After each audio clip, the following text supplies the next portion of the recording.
you know, the thing about when I started thinking about, you know, getting together and talking about this in front of a camera, the thing that I thought was going to impress people, that we were going to transfer or transform tragedy to humor. Mm-hmm. And that's basically, while it's happening, it is tragic. Yes. Yeah, everything that we talked about was dead serious at the time it happened, but we can laugh about it a little bit now. But when it's all over, you know. Yeah, you know, there's all kind of things that happen, but and a lot of us say a lot of things when something happens if you're conscious that you wonder why you said that. You know, I know at Daytona when I qualified, I was 200 miles an hour down there, the first car run. Qualified 200 miles an hour. I did it on the first lap, and the next lap the car got off the ground and flipped and flew through the air, and did all this funny stuff and tore it up and all, and everybody been trying to run 200 miles an hour. And when the thing finally stopped and the ambulance man got there, the first thing I asked him was how fast I ran. It was not a stupid question. I heard about you in the car, right? Why in the world would I want to know how fast I ran after I just totally demolished a $70,000 race car and almost got killed? That's why he wanted to know. He said, if I didn't run 200 miles an hour, I tore this man's car up, I'm in trouble.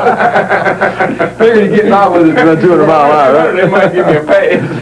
That was, you ran, what, 201 or something on that first lap? 200. 200 and something. Yeah. 200, but you had to use another car, so that speed got washed away. Washed out, and I had to come back and qualify a show car, really is what it amounted to, and turn around and won the race with it. That's right. Yeah. Richard, racing's changed a lot in the last 20 years, hasn't it? Tell me about it. You know, I was at the first Winston Cup race I ever had in Charlotte, North Carolina. My father ran down there, and he turned the Buick over and took two wreckers to get it off the racetrack. You know, big four-door car, and all the doors was off of it and all that. But yeah, it's really changed a lot. You know, when I look at cars that Richard and Cale drove 15 years ago, let's say, when I was first getting started in the sport, you see an old car and it's sitting there, it looks like you could go under it and change the oil without jacking it up, and you look all over it, it's got no spoilers on it, it's got an old front end just stuck straight up in the air and no spoiler on the back of it, and you wonder, and the tires about 8 or so inches wide, and you wonder how in the world did a man ever drive it? Well, they wasn't easy to drive. They wasn't. I'm serious. They weren't easy cars to drive. Yeah. So that's why the drivers that we're still doing it at 45, 46, 47 years old. Well, speak for yourself, man. Yeah, keep looking that way. He's getting on the We're getting closer together, you notice that? He's a lot closer than you. That's exactly right. The old fellas, I think, are in pretty good shape now. Remember that time at Talladega when we crashed, when Baker turned that thing sideways in front of us? Man.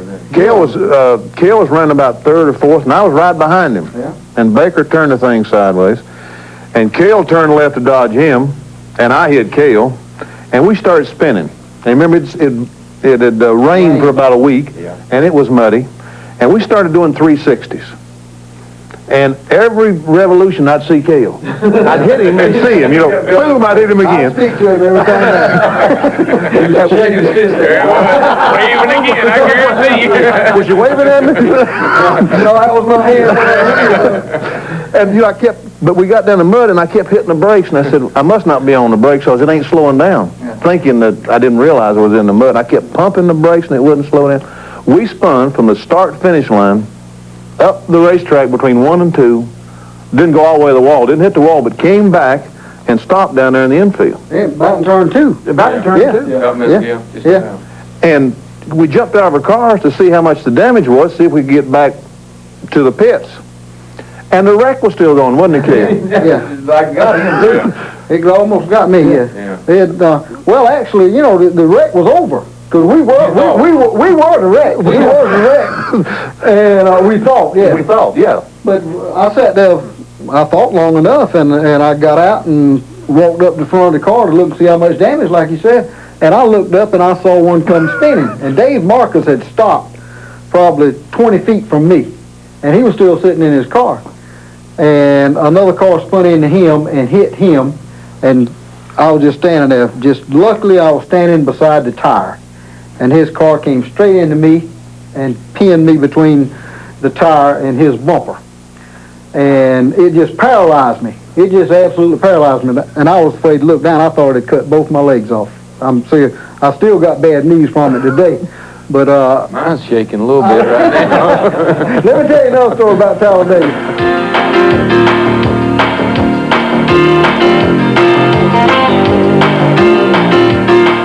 On the back stretch and had all the dust. Yeah. Oh, yeah. You remember that? Oh, yeah.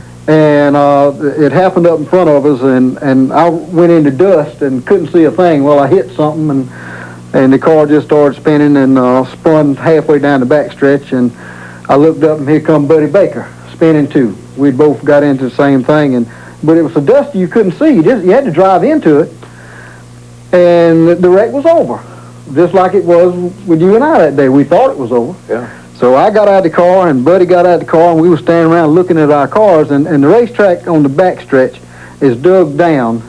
It's a high embankment in the infield, you know. Right. What is it, 6-8 feet? Yeah. Up, straight up. Right. And all of a sudden we heard the awfulest sound you ever heard, and looked up, and there's about 3 more cars spinning, coming straight at us. And so help me, you talking about losing your memory? This happened to Buddy and I. The next thing I remember is Buddy and I were standing on top of that 6-8 foot, hugging each other.